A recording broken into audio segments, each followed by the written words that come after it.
Hello, everyone, and welcome to the Pash On Podcast. Let's get started with your host, Brian Pash. Hi, this is Brian Pash, and welcome to another podcast. On today's show, we're glad to welcome back Tim Cox. He's the co-founder of CarNow. And Tim, you're in a unique location to record this podcast. Where are you recording from today? I am absolutely in a unique location, Brian, and thank you for having me on. I am in my hometown, Northern Kentucky, presently in Florence, Kentucky. Some of you that know me know that my dad is a pastor and has been for nearly half a century here in this little town. There's even Wayne Cox Day in Burlington, Kentucky on June 22nd, just so you know.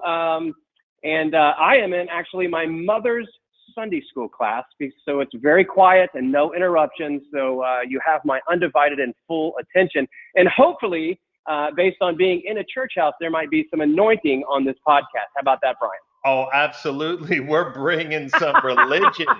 We're bringing some religion to the topic of automotive retail.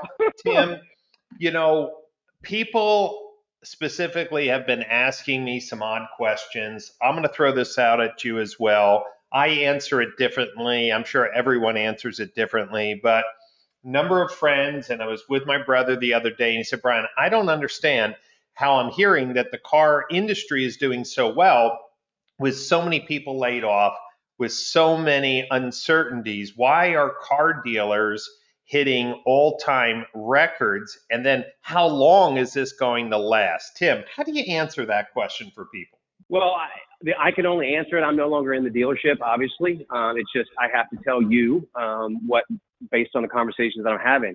Obviously, March, April, May, or March and April mainly, a lot of dealers laid some people off. And I do think that maybe, especially, the privately owned stores, they figured out that they could do more with less. I am hearing of people starting to be hired back now. We went from March, oh my goodness, the sky's falling, to April, May, June, July, record months, July, August, running out of inventory. And now, as I'm talking, depending on the OEM, I'm talking to dealers across the country as trucks are showing back up at the lot. So I think it's a combination. I think it's depending on where you're at geographically in the country.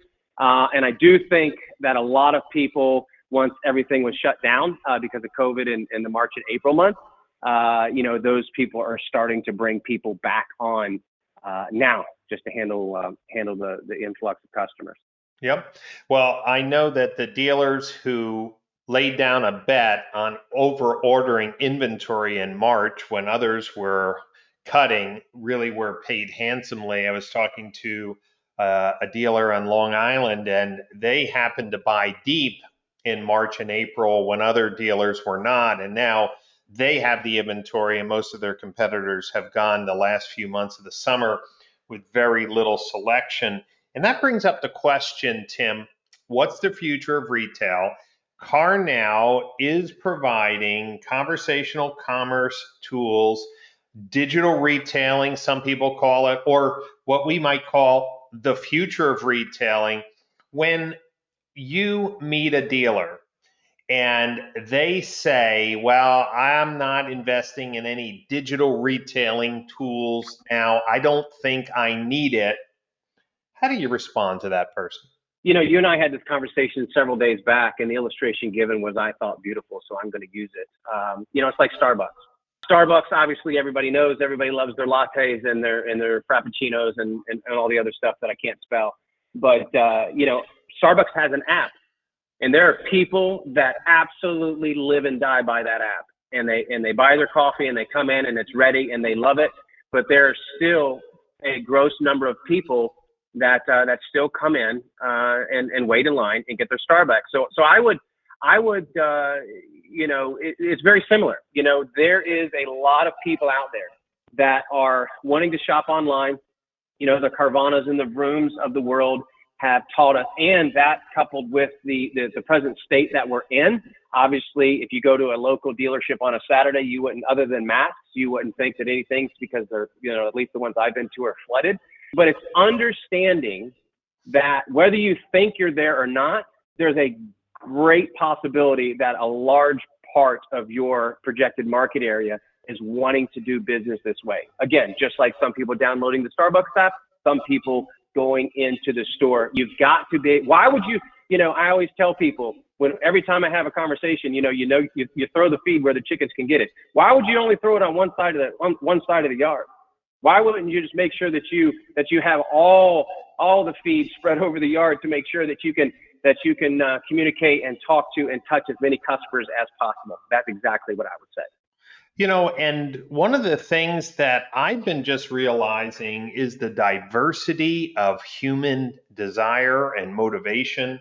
I'm taking some graduate courses. We're talking through this, and I'm not a fearful person, but I'm also not someone with a compromised immune system. I've not had any significant health tragedies in my life. So I'm complying with all the, the COVID recommendations, wearing a mask, doing all those things, washing my hands, but, if someone said, hey, Brian, I need you to get on a plane, I'll go. I don't think like that. And others I've found are, so much about curbside pickup. They don't want to go in a retail store right now. Really leveraging drive-in or Uber Eats or Grubhub deliveries. And even though I don't think by default to Grubhub, I don't think by default if I'm going to Best Buy, I'll do curbside delivery. I'm not afraid to go in.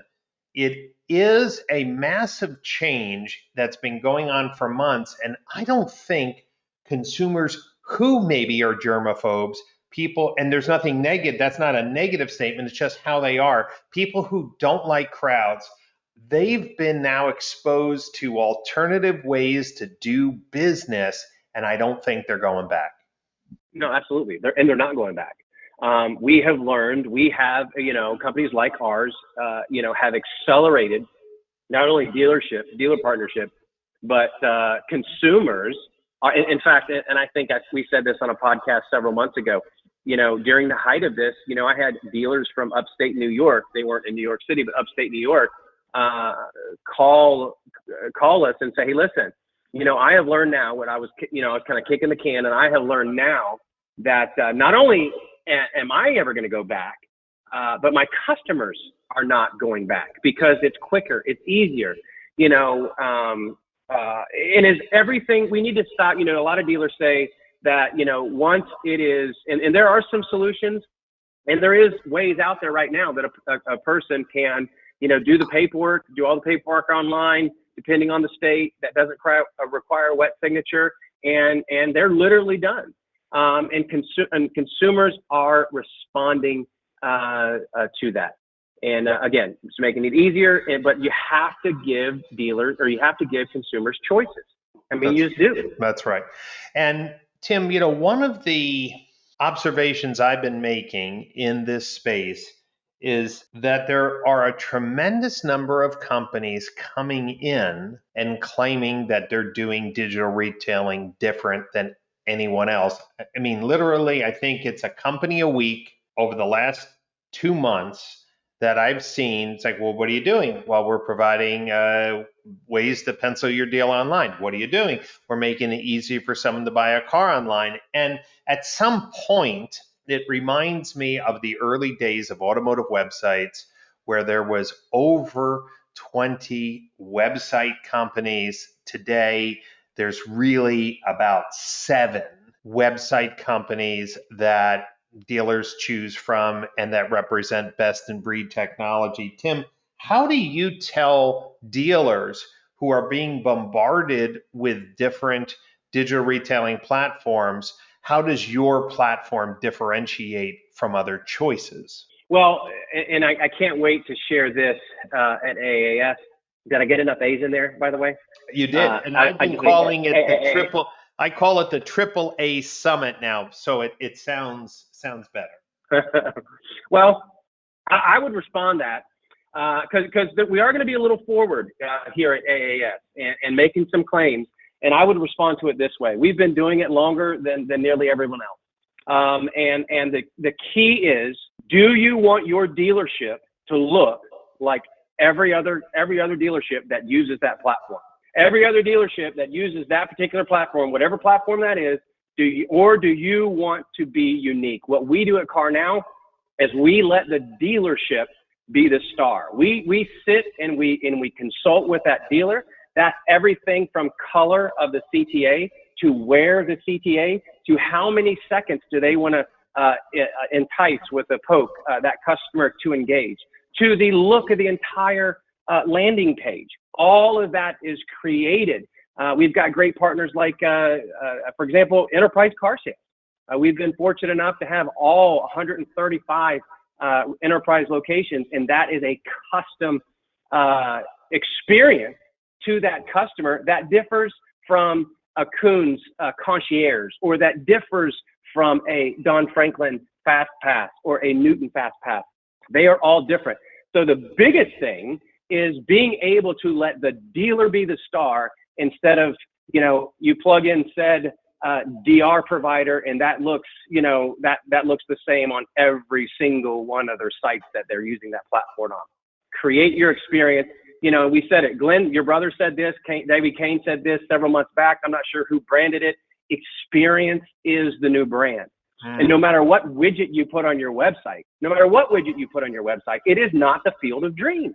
If you build it, they will come. No, there has to be management buy-in.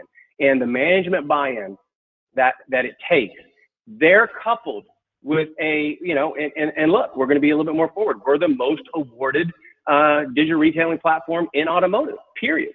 And that's what our dealers are saying about us. Listening, making sure, because listen, if you think the customer buying in Somerset, Kentucky is the same type of customer needs and wants, and I'm not getting it, but in general, I'm generalizing, that is in New York City and how they buy and how they shop and where they park, you're crazy. Not happening. You've got to be able to customize to that dealer, sit down with that dealer, understand, okay, what's the experience? What's the brand message that you want to send, and then follow through. That's how you get 2,700 more cars sold year over year in rural Kentucky in the Don Franklin Group, because you customize it, you make it their own, you brand it, and then you allow them to succeed. Well, Tim, you bring up a good point, and we are going to be moving in a very bold direction for the AAA Summit. That's the Automotive Analytics and Attribution Summit, November 16th, 17th, and 18th. And Tim, you're part of a new podcast series leading up to the conference, and we are going to be making some bold presentations. We are going to be showing some updated data. And you bring a good point about looking the same. And I don't mind calling out companies, because this is common knowledge. I'm not sharing any behind the scenes secrets, but that's one of the pushbacks with the Roadster platform. Every Roadster dealer's VDPs and SRPs look exactly alike. And although OEMs for years have been trying to make dealer websites cookie cutter, I think of BMW, every website has to be white with a certain font, okay? But dealers still want their own expression. They want to easily plug in, say, a spin car. They want to easily plug in their technology partners. Maybe they want to do some merchandising, colorizing. And one of the strengths of the Roadster platform early on was that dealers didn't know what they should do, and they gave them a templated structure that was very rigid. But today, I think as dealers are leaning in and knowing all of the ways in which digital retailing can work, I think it gets back to having a unique brand experience for that dealer group, whether it's the Weiler Group or the Don Franklin Group or the Maury's Automotive Group, that we need to have the ability to create a branded experience that can be marketed. So Tim, let's pivot for a minute. I need an update. And I'm not asking you to provide specific numbers that some other competitor would hold you to, but still I hear this, hey Brian, digital retailing is not transactional. It's not, people are not purchasing cars online. And if they are, it's super, super small because of wet signatures in some states or DMV integrations in another state. I mean, how long is it going to take, in your mind, where a dealer can say 20% of all car sales, everything was done remotely and it was done through a digital retailing platform? When would we say a quarter of the sales would be there? With the dealers that are branding their experience, like the Don Franklins and others that have branded their experience, I think it's coming next year. Some of the partnerships which we're going to let out, I won't let the cat out of the bag here, but another surprise for AAS, some of the intricate, detailed partnerships that we are partnering with some DMS, and not just I'm talking about a deep certified partnership that we're going to allow these things to happen. I would argue those dealers, it's going to be sometime next year. Okay. Now, Tim, one of the other companies that will be presenting some very interesting data at the AAA Summit is Draver, and they're part of the logistics piece of helping dealers who are doing digital retailing deliver cars, pick up cars, or even going out and validating a trade condition. What are you seeing? Redcap is another company that seems to be getting some traction. Do you see it's important for CarNow to be more deeply integrated with physical logistic companies like a Redcap or Draver? And what's dealers' interest in that? Well, I will tell you that a good used car manager and used car managers and directors are near and dear to my heart. That was the majority of my time behind the desk, was a pre-owned manager. And I would argue this, I used to tease everyone, not tease, but in my joking way, when we started this digital retailing thing 4 years ago, I said, digital retailing will never be 100% digital retailing until you can tell apart a car, the trade through the monitor. Okay. But now with technology, with obviously click a button and it's a video, you can walk around the car, you can take pictures of the VIN, you can scan the VIN, all these other things. A good pre-owned manager, that can see the car, that can pull the Carfax. The only thing you can't do, and pre-owned guys and gals, you're going to understand, you can't feel for tape lines, okay, for body work, but you can see if that VIN number is there to where if a panel's been replaced. What I'm trying to say to you is the technology is so good now that there's not necessarily any reason, as long as that's a good description. You always have the issue, the customer buys the car used, they don't know the car's got a dirty Carfax, and you address that, but that doesn't happen very often. So I would argue that dealers themselves can do the majority of this without the pickup and delivery. Now, I will say I really love that idea for a lot of the rural stores. Getting in and out, there's we've offered during COVID some of the pickup and delivery for service, that type of thing. But pickup and delivery for and attaching to a DR product, again, depending on the PMA, I think is a great idea. But does it absolutely have to happen? Is the technology there, at least on the pre-owned side, to put a good pre-owned manager with the right numbers and the right videos can nail a car within a couple $100, as long as it doesn't, come in and stink real bad, right? Can't smell it over the phone. But you can ask the question. Is there any, did a possum have a fight in there, or something? But as long as that's good, I mean, you can pinpoint a car within $100. Wow, I think this is a record. This is the first podcast where the word possum was brought up in the conversation. Well, I'm in Kentucky now. We hit a lot of possums, and well, let me tell you something, Brian. You never criticize a farmer with your mouth full. Let's start there. And that's a little deep. That's some Kentucky knowledge for you, but you never criticize a farmer till his mouth's full. And there's possums that run around farms. You're just going to have to deal with that. Okay. Let me ask a more politically charged question, because I'm a little confused. And obviously you are in the weeds with your customers, but and on this podcast, as we're getting close to AAS, I don't mind naming names and talking about things, but I was very impressed with Rusty from Market Scan, learning about his history, the development of processes to provide very detailed pricing and lease and bank, to really, from his system, to really know, hey, for this vehicle in this market, which bank is providing the right deal. And some of these deals are so far apart, it's amazing. And I was just like, wow, I didn't realize there was so much spread between banks and deals on specific vehicles. And then, and Rusty saying, Brian, we have the most complete data. And then Chrome says we have the most complete data. And then recently, I've met with two companies that say, well, forget what Rusty's doing, forget what Chrome's doing. They all suck. We are the best. And I'm scratching my head here. Are we still, meaning as CarNow across all the vendors that you have access to and all the OEMs you have to support, are you still in some cases unable to calculate a payment with the right deal parameters for anywhere in the country? Are there still holes that somebody like Rusty from MarketScan, who've been in this business forever, or Chrome have been in forever, that they just are missing? Or is this just hyperbole, somebody just trying to differentiate their, fintech?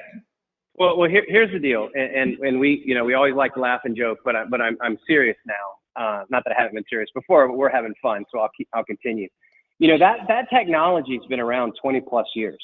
I was on the desk 20 years ago, 1998. People that have been in the car business that long, they remember a company called Lease Link and Lease Scan, and that was again 20 plus. Let me say that one more time. 20 plus years ago. Lease Link and Lease Scan was a touchscreen, which 20 plus years ago was amazing. It was my best friend on the desk, but at that store, I had all my different banks loaded in there, and I could see, who had the best residual, who had the best money factor, so on and so forth, and therefore could deliver the best deal, obviously for the dealership and then for that customer, especially if there was a big difference between money factor. So that technology, as far as a dealer having access to all the different banks at his fingertips, has been around 20 plus years, first of all. Second of all, we have to understand that moving forward, Don Franklin, for example, did not sell from 2018 to 2019 2,700 more cars, and from 2018 to on track for 2020 4,000 more cars by everybody going through our tool and finishing the process. If other DR companies are truthful, like we're being truthful to you, without a conversation, and that's a whole other conversation, we'll talk about it at AAS. Without a conversation, they're only finishing the process 5% of the time. In our case, 5.4% of the time. And if they're having a conversation, they're closing at 12.74% of the time. Completion rate, not close rate, completion rate. So what does all that mean? All that means is if dealers are doing what we're telling them, we've been telling them for 3 years to do, is develop your branded process. You can communicate. Remember, all car sales and car services start with a conversation.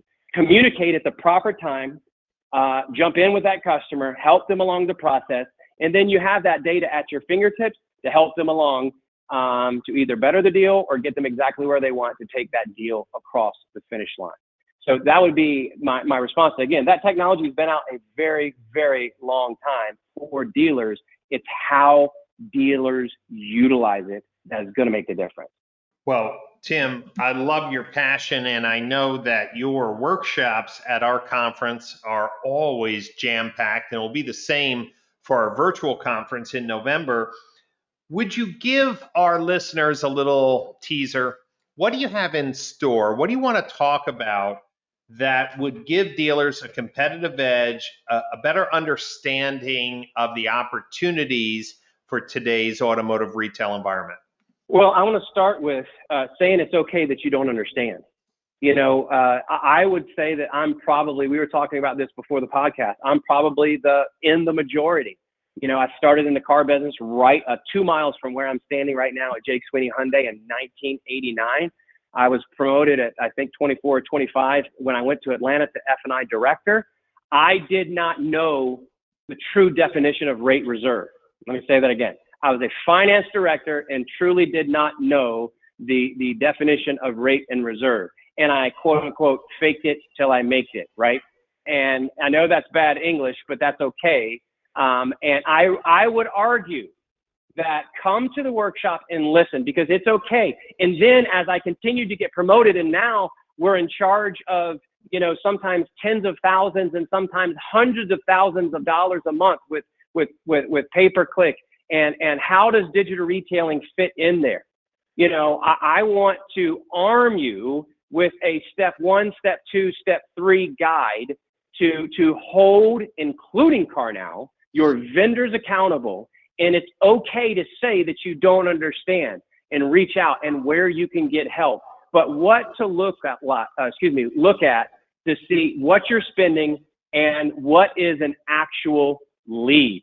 I can blow that up from here for another hour and a half. I am so nauseous. I remember you said that stuck into my head 5 years ago when we first met. Auto Trader, or any third party. Any third party would come into my office and say, "Hey, you crushed it last month," and I would see how many unique clicks and this and that. Well, what does that mean to me? And most people now, here's the scary thing, because business is so good.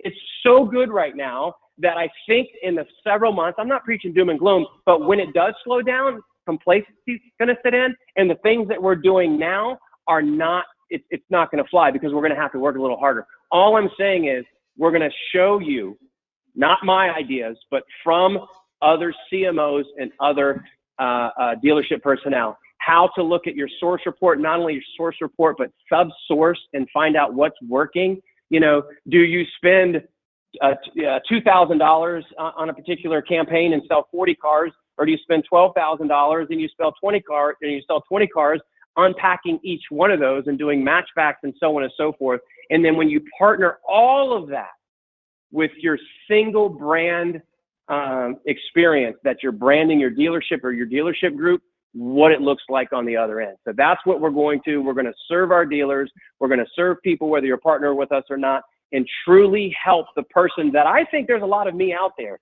in the early stages of my career as I got promoted and sat behind the desk.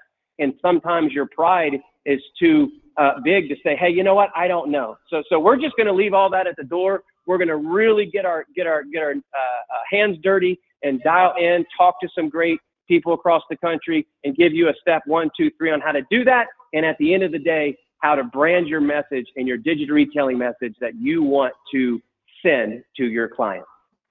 Well, Tim, that's going to be exciting, and it aligns perfectly with my latest book, which is called The Remote Retailing Blueprint. That came out in September. And when dealers understand that reimagining retail, yes, does take some technology, it does take some marketing, it does take some merchandising, but the majority is leadership. And in order to lead confidently, you have to have a plan, a strategy, and a proven blueprint. And that's what Tim is going to be sharing at the AAA Summit in November. If you've never attended one of our conferences before, they are not 101 beginner conferences. And due to COVID, our 2 conferences in calendar year 2020 are virtual. We had a great, successful result with our Digital Marketing Strategies Conference in June. And this November, we are having a 3-day conference, 3 days of amazing U.S. content supplemented with 3 other countries, Mexico, Italy, and Holland. Leaders in their time zones, in their language, are going to be sharing their insights from retailing around the world. It's a first of its kind conference. In addition, anyone who purchases a pass to the conference will have access to the content, every keynote, every workshop, every panel for 30 days after. So attend as many of the sessions as you can live, because you'll be able to call in and ask questions, or chat in and ask questions, and then have all that content for you and your dealership team for 30 days. It's a tremendous value. You can just go to automotiveattributionsummit.com. And if you have any questions, of course, you could email me, brian@brianpash.com. This is one podcast in a series that are leading up to the AAA Summit. Each week, we are going to be releasing a new conversation with passionate leaders like Tim Cox to help move automotive retail to a higher ground, which is more efficient, more profitable, and a better experience for the customers. Tim, we want to thank you for your time today, and please join us again for another podcast session with automotive retail leaders. Thank you.